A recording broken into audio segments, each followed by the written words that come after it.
বিসমিল্লাহির রহমানির রহিম। আমার দেশ ও দেশের বাইরের বন্ধুগণ সকলের প্রতি রইল আমার সালাম। আসসালামু আলাইকুম। আজকে আমি উপস্থাপনা করব আপনাদের উদ্দেশ্যে ক্যাটফিশ জাতীয় মাছকে নিয়ে, মানে আইসলাবিহীন মাছ, যেমন পাবদা, গুলশা, শিং, ট্যাংরা, এই সকল মাছকে রোগে আক্রমণ করে বেশি। কারণ এই সকল মাছের উপরে যে একটা আলাদা আবরণ থাকে, এই আবরণটা থাকে না। যেমন আইসলা, এই আইসলা না থাকার কারণে আমাদের এই ক্যাটফিশ জাতীয় মাছকে, আইসলাবিহীন মাছকে রোগে আক্রমণ করে বেশি। আর সবচেয়ে যে রোগে আক্রমণ করে আর রোগটা আসে যে জায়গায় থেকে, সেই জায়গার চিকিৎসা আমাদের করতে হয়। আমি কিন্তু আজকে একটি চিকিৎসা করেছি, সেই চিকিৎসাটা আমি আপনাদেরকে দেখাবো। এটা এই আইসলাবিহীন মাছের জন্য যে চিকিৎসাটা করতে হয়, হ্যাঁ, আমি সেই চিকিৎসাটাই আজকে দিয়েছি। আর আমার এই ভিডিওর পাশে থাকবেন, আমি আপনাদেরকে জানাবো।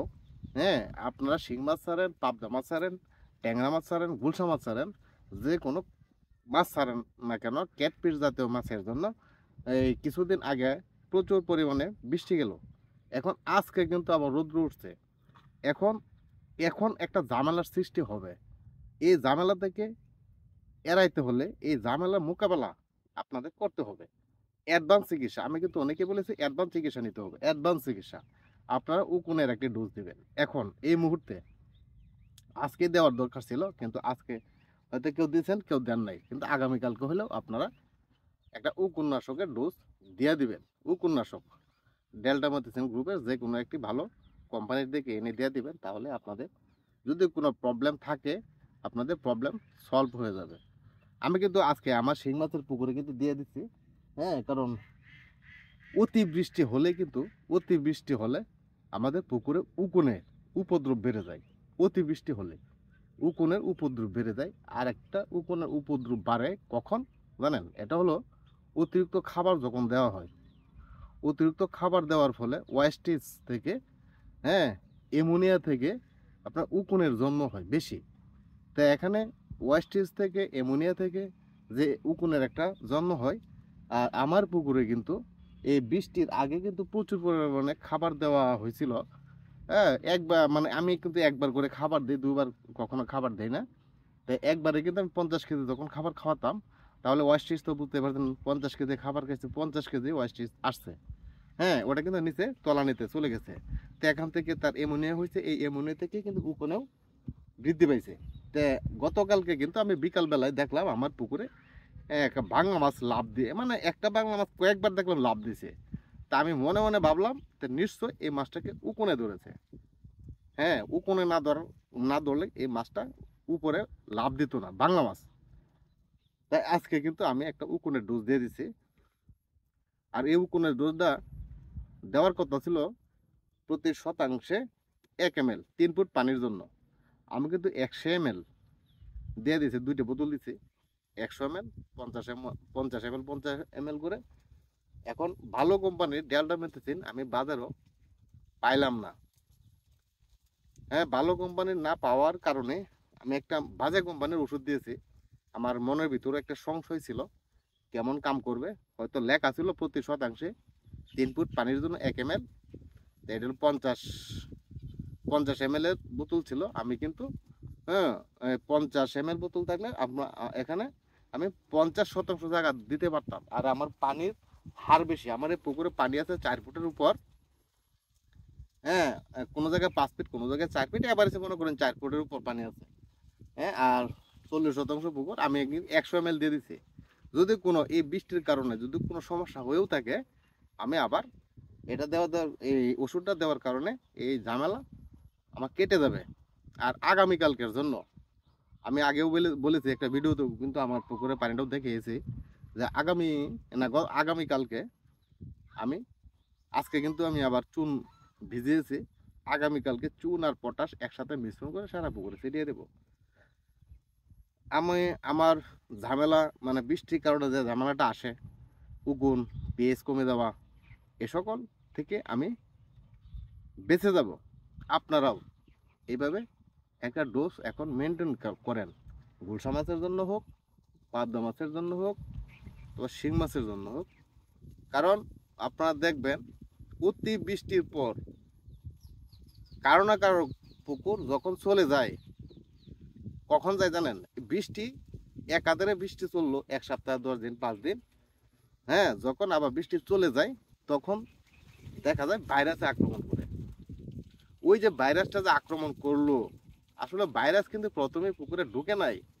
প্রথমে কি ঢুকছে? হয়তো পিএইচ কমে গেছে, এটা ঢুকছে। না হয় ওই পুকুরে উকুনের আক্রমণ, উকুনের উপদ্রব বেড়ে গেছে।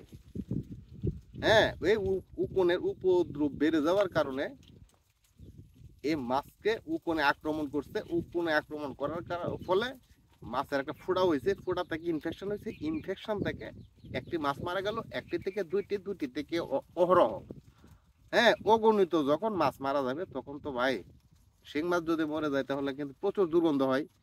একটি মাছ যদি মরে মিনিমাম অনেক জায়গা নিয়ে কিন্তু একটা দুর্গন্ধ হয়ে যায়। আর এই শিং মাছ থেকে তেল ছড়ায় বেশি, হ্যাঁ, তখন এই পুকুরে আরো বেশি পরিমাণে গ্যাস হয়, বেশি পরিমাণে অ্যামোনিয়া তৈরি হয়। শিং মাছ মারা গেলে তখন কিন্তু ভাই পানি ঠিক রাখা যায় না, পানি নষ্ট হয়ে যায়। তাই আমরা পূর্বে থেকে ট্রিটমেন্ট নেব। এখন আমরা জানতেছি যে না, আমার পুকুরে কোনো সমস্যা নেই, তাহলে আমি কেন চুন দেব, কেন পটাশ দেব, কেনই বা উকুননাশক দেব না? আমাদের মাছকে টিকিয়ে রাখতে হলে আমাদের এই সকল মেডিসিন অ্যাডভান্স দিতে হবে।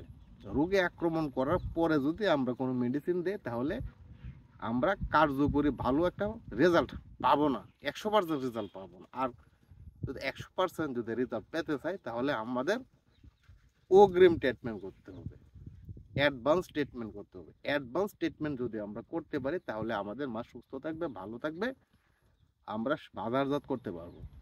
আমরা যদি মাছকে সুস্থ রাখতে পারি তাহলে তো বাজারজাত করতে পারবো, আর যদি মাছকে সুস্থ না রাখতে পারি তাহলে তো বাজারজাত করার কোনো প্রশ্নই আসে না। মাছ মরে যাবে, তাহলে আমি কিভাবে মাছ বিক্রি করব? আগে মাছকে টিকিয়ে রাখুন, তারপরে আপনার লাভের চিন্তা, তারপরে আপনার আসলের চিন্তা। আগে মাছ টিকিয়ে রাখুন, মাছকে বাঁচান, মাছকে সেবা দিন, মাছকে পরিচর্যা করুন। দেখুন আপনার পুকুরে গ্যাস হইল কিনা, আপনার দেখুন আপনার পুকুরে এই অ্যামোনিয়া টক্সিজেন বেড়ে গেল কিনা, দেখুন আপনার পুকুরে পিএইচ কমে গেল কিনা, দেখুন আপনার পুকুরে উকুনের উপদ্রব বেড়ে গেল কিনা। কিন্তু উকুনের উপদ্রব বেড়ে গেল কিনা এটা কিন্তু আপনি দেখতে পারবেন না, কেন? এটা উকুনটা কিন্তু আমরা দেখতে পাই না, কিন্তু আশপুক দেখতে পাই, কিন্তু উকুন আমাদের চোখে কিন্তু দেখা যায় না। তাই আমরা আনুমানিকের উপর ভিত্তি করে আমরা উকুনের ডোজ দিতে হয়। আর উকুনের ডোজ দিতে গেলে যে পুকুরে প্রোবায়োটিকের ডোজ দেওয়া থাকে, এই সকল পুকুরে কিন্তু প্রোবায়োটিকের কার্যকরী ক্ষমতা চলে যায়। হ্যাঁ, উকুনের ডোজ দেওয়ার পরে আমাদের প্রোবায়োটিকের যে একটা কার্যকরী ক্ষমতা থাকে, এই কার্যকরী ক্ষমতাটা কিন্তু নষ্ট হয়ে যায় উকুনের ডোজ দেওয়ার ফলে। কিন্তু আমাদের তো মাছকে বাঁচিয়ে রাখতে হলে তো উকুনের ডোজ দিতেই হবে। উকুনের ডোজ না দিলে তো হবে না, উকুনের ডোজ আমাদের দিতে হবে। উকুনের ডোজ দেওয়ার পর, হ্যাঁ, আমাদের যদি মনে হয় এমন একটি সময় এসে গেছে উকুনের ডোজ, হয়তো আর 1 সপ্তাহ পরে একটা প্রোবায়োটিকের ডোজ দেওয়ার কথা ছিল, কিন্তু হ্যাঁ, সেইভাবে আবার একটা প্রোবায়োটিকের ডোজ দিয়ে দিবেন। হ্যাঁ, তাহলে দেখবেন আপনার পুকুরের মাছ সুস্থ থাকবে, ভালো থাকবে। তাহলে আমি কি এতক্ষণ আলোচনা করলাম বুঝতেই তো পারলেন। এখন আমাদের কি কি কাজ করতে হবে, এটাই করতে হবে। আমরা এখন চুন, লবণ, পটাশ ইউজ করব, ব্যবহার করব পানি দেখে। যদি মনে করি আমাদের পানির পিএইচ কমে গেছে, আমরা চুন পটাশ ব্যবহার করব।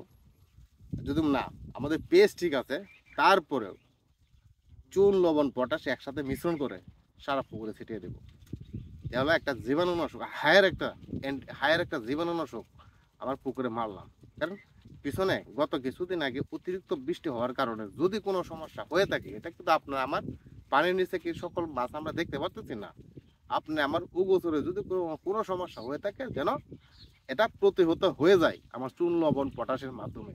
এখন চুন দেব প্রতি শতাংশে 200 গ্রাম, লবণ দেব প্রতি শতাংশে 200 গ্রাম, আর পটাশ দেব প্রতি শতাংশে 3 গ্রাম হারে একত্রিত মিক্সড করে সারা পুকুরে ছিটাবো।